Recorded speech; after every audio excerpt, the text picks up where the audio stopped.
Hello everyone, welcome back to the channel. तो RRB CBT को exam बिल्कुल नजदीक है। फाउंडेशन टॉपिक को आज हम डिस्कस करने वाले हैं। तो फाउंडेशन बहुत ही इंपॉर्टेंट है। जैसे कि हम कोई एग्जाम की प्रिपेयर करते हैं तो उसके लिए हमारा बेसिक फाउंडेशन बहुत स्ट्रांग होना चाहिए। उसी तरीके से किसी भी स्ट्रक्चर के लिए जो सुपर स्ट्रक्चर है तो उसके नीचे जो सब स्ट्रक्चर है, फाउंडेशन बहुत इंपॉर्टेंट होती है लोड को बियर करने के लिए, उसकी लाइफ को सस्टेन करने के लिए। तो आज उसी को डिस्कस करने वाले हैं। पुराने लेक्चर नहीं देखे तो जरूर जाके देख लीजिएगा। Let's move to the पहला question. So the first question is the type of foundation used when footing of adjacent column are too close or overlap. तो basically इस condition में कौन से फुटिंग कहा जाता है? Strap footing, strip footing, combined footing या फिर राफ्ट फुटिंग। सबसे पहले हमारे पास बहुत सारे टाइप की फुटिंग होती है। पहला अगर हम बात करते हैं जैसे इंडिविजुअल या फिर आइसोलेटेड फुटिंग भी कहते हैं। जैसे कि आइसोलेटेड फुटिंग अगर सर्कल शेप है तो सर्कुलर फुटिंग हो जाएगा इसका एग्जांपल, या फिर स्क्वायर या फिर रेक्टेंगल। लेकिन अगर यहीं पे आप क्या कहते हो, अगर आप यहाँ पे देखो कि दो से ज्यादा कॉलम बहुत ही आसपास में है, जो कि ये पूछ रहे हैं कि दो या दो से ज्यादा कॉलम अगर आसपास में बहुत ज्यादा क्लोज हैं, तो हम कौन सा फुटिंग प्रोवाइड करते हैं? ये हमारा कोई सा भी हो सकता है, या तो वो हमारा रेक्टेंगुलर हो सकता है या फिर वो हमारा ट्रेपेजॉइडल शेप में हो सकता है, ट्रेपेजॉइडल शेप में हो सकता है।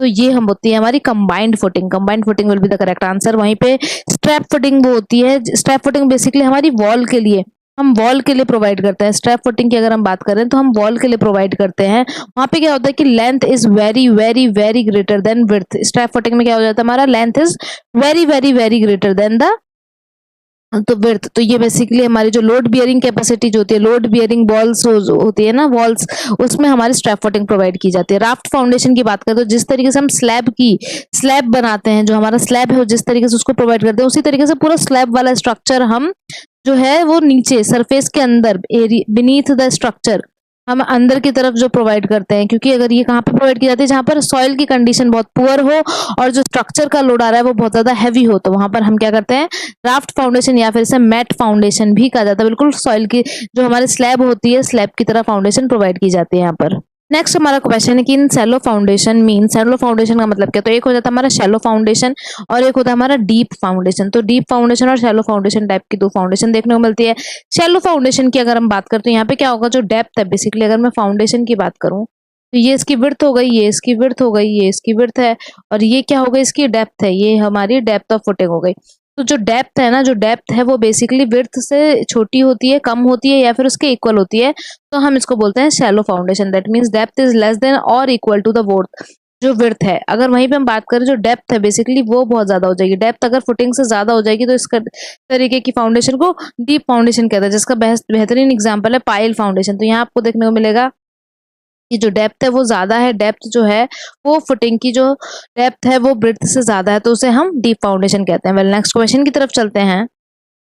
नेक्स्ट क्वेश्चन भी हमारा फाउंडेशन से रिलेटेड है, फुटिंग से रिलेटेड है, और जो हमारे क्वेश्चन है मैचिंग के फॉर्म में। तो पहला बोल रहा है कि when structural load is uniform and soil is soft clay made upon marshy land. तो मार्शी लैंड पे हम कौन सी तरीके की फुटिंग प्रोवाइड करेंगे? पाइल्स प्रोवाइड करेंगे, राफ्ट प्रोवाइड करेंगे या फिर वेल्स और पियर प्रोवाइड करेंगे। तो बेसिकली अगर हम बात करते हैं, जब भी हमारी जो सॉइल है बेसिकली अगर हम उसकी बात करें, वो क्ले है, मार्शी लैंड पे है, तो वहां पर हम राफ्ट फुटिंग प्रोवाइड करते हैं। मतलब पी का क्या हो जाएगा मेरा 3, पी का हो जाएगा 3, तो ये बी ऑप्शन और मेरा सी ऑप्शन तो ऐसे ही कैंसिल हो जाएगा। आगे बढ़ते हैं। When structural load is heavy, soil having low bearing capacity for considerable depth. अगर जो कंसिडरेबल डेप्थ है वहां पर जो हमारी, अगर हमारी जो वहां तक हमारी जो लोड बियरिंग कैपेसिटी है वो कम है, तो हम क्या करेंगे, और डीप फाउंडेशन प्रोवाइड करेंगे। डीप फाउंडेशन प्रोवाइड करेंगे that means pile foundation provide करेंगे। मतलब क्यू का क्या हो जाएगा 2। When soil is having good bearing capacity, अगर गुड बियरिंग कैपेसिटी तो क्या हम फुटिंग प्रोवाइड कर देंगे। फिर तो हम आराम से, गुड बियरिंग कैपेसिटी है शैलो डेप्थ पर ही, तो हम आराम से इंडिविजुअल फुटिंग्स प्रोवाइड कर सकते हैं। तो ये हो जाएगा आर का 1। When structural load bridge of a bridge is to be transferred through sandy soil to bed rock, तो हमारा वेल्स और पियर प्रोवाइड किए जाते हैं। देन एस का हो जाएगा 4। That means 3 2 1 4, 3 2 1 4, that means D is the correct answer of this question. Next question की तरफ चलते हैं। नेक्स्ट क्वेश्चन है हमारा, Let's move to the next question. Question है mode of failure in very deep footing in dense sand. तो अगर हम बात करते हैं यहाँ पर, तो वेरी डीप फुटिंग में डेंस सैंड में पूछ रहे हैं। तो सबसे पहले तो हम बात करते हैं जो हमारी शैलो फाउंडेशन होती है, शैलो फाउंडेशन होती है और डेंस सैंड होती है। 3 तरीके के मोड ऑफ फेलियर देखने को मिलता है। पहला है जनरल शेयर फेलियर, तो पहले शेयर फेलियर की बात करते हैं तो हमें देखने को मिलता है जनरल शेयर फेलियर, हमको डेंस एंड पे देखने को मिलता है। सबसे पहला पॉइंट कहाँ देखने को मिलता है, ये हमें डेंस असेंट पे देखने को मिलता है, कोहेसिव सॉइल पे देखने को मिलता है, कोहेसिव सॉइल पर देखने को मिलता है। अगर हम बात करते हैं शैलो फाउंडेशन पे देखने को मिलता है। वहीं पे अगर हम बात करें एक और होता है हमारा जो है local share failure. Local share failure की बात करते हैं तो ये इंटरमीडिएट मॉडरेटली ये इंटरमीडिएट फेलियर है, या फिर ये जो हमारी मॉडरेट कंप्रेसिबल सॉइल होती हैं या फिर लूज सॉइल जो होती हैं जिन पे हाई कंप्रेसिबिलिटी देखने को मिलती है, वहां पर हमको लोकल शेयर फेलियर देखने को मिलता है। तो बेसिकली कहाँ पर आपको देखने को मिलेगा ये, तो यहाँ तो डेंस एंड की बात हो रही है, तो ये कहाँ पे देखने को मिलता है हमारा, जो बेसिकली हमारी हाई कंप्रेसिबल सॉइल होती है, हाईली कंप्रेसिबल सॉइल होती है, तो वहां पर आपको लोकल शेयर देखने को मिलेगा। और जो आपकी डीप फाउंडेशन होती है, जो डीप फाउंडेशन होती है, डेंस आपको देखने को मिलेगी। डेंस एंड में जो हमारी डीप फाउंडेशन करते हैं वहां पर हमें पंचिंग शेयर फेलियर देखने को मिलता है, और उसी के बारे में पूछा जा रहा है, तो B option will be the correct answer of this question. Next question की तरफ चलते हैं। नेक्स्ट क्वेश्चन कह रहा है कि 0.6 metre square bearing plate settle 20 mm in plate load test. Plate load test की बात करते हैं तो बेसिकली हमारा जो सेटलमेंट है प्लेट की और जो सेटलमेंट है हमारी फुटिंग की, उसके बीच में रिलेशनशिप बताता है।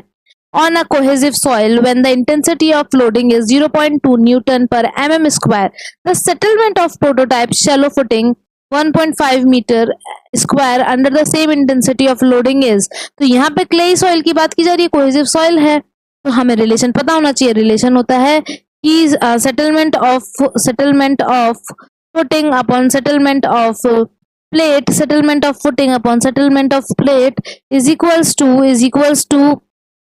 width of footing upon width of plate, width of footing upon width of plate। तो settlement of footing निकालना है तो इसको यहाँ पे छोड़ देते हैं। width of plate, width of footing कितना है हमारा 1.5।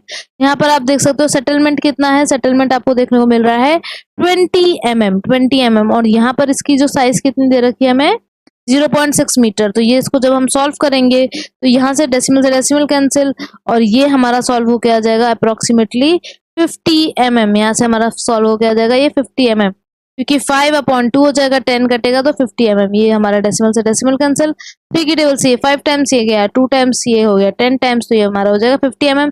That means D option is the correct answer of this question. Next question की तरफ चलते हैं। नेक्स्ट क्वेश्चन है in the plate load test. Plate load test में if the value of n lies between 15 to 30 number of plates were be used are.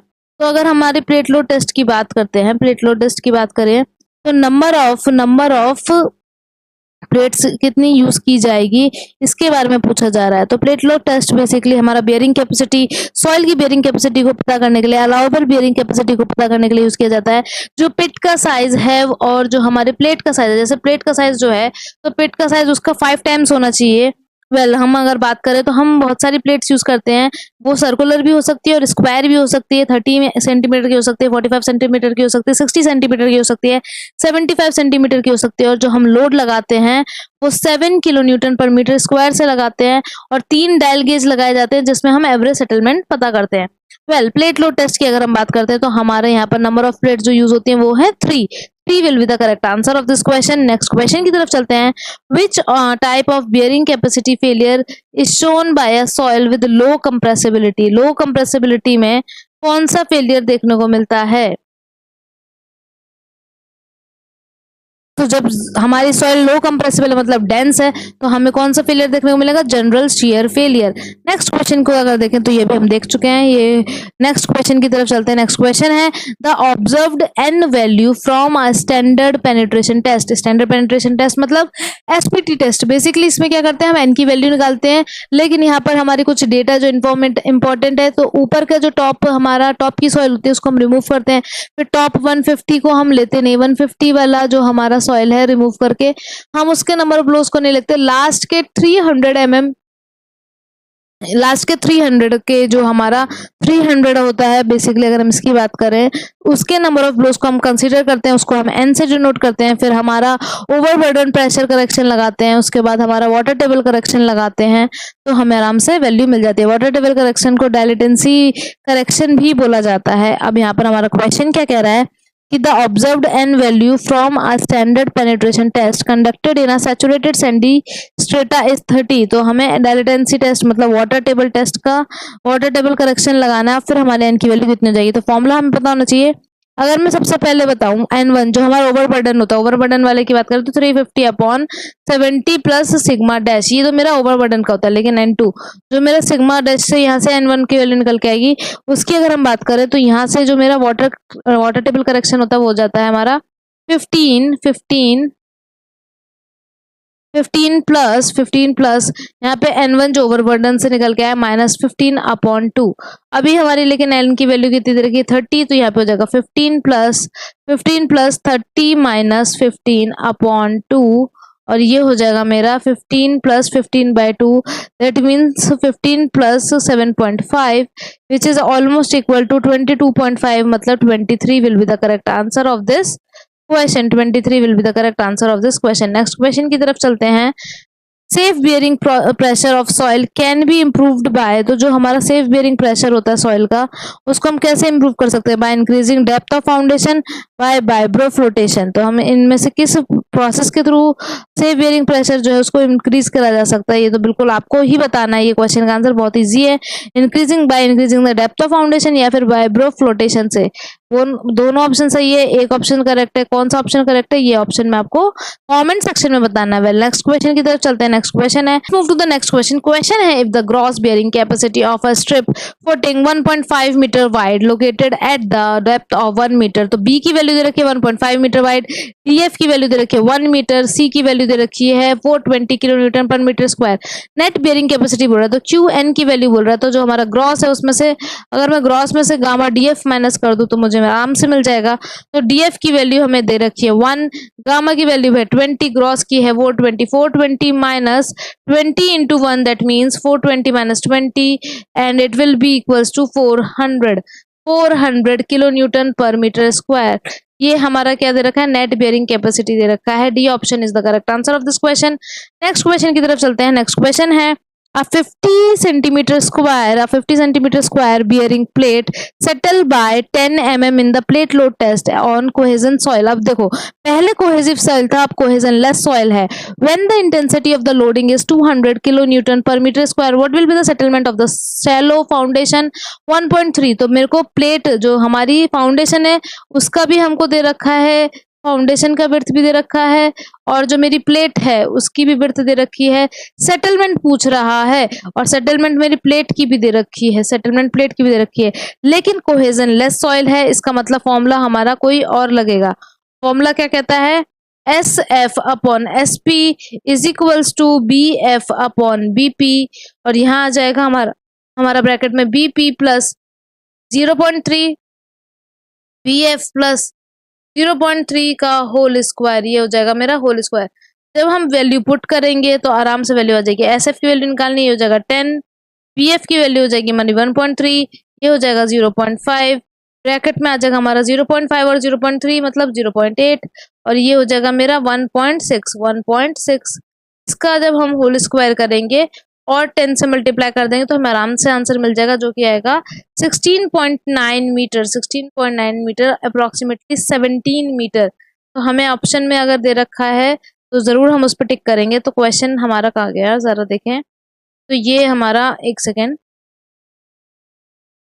जी, तो हमारा आ रहा था आंसर, हमारा आ रहा था 16.9, तो ये ऑप्शन में नहीं दे रखा। 17 mm या फिर 16.9 mm हमारा जो है बेसिकली वो हमको क्या देखने को मिला? सेटलमेंट देखने को मिलता है।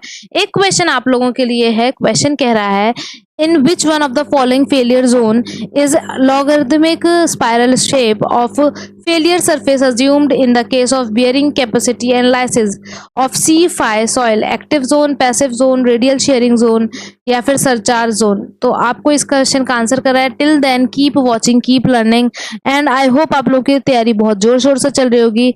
Like and subscribe our channel.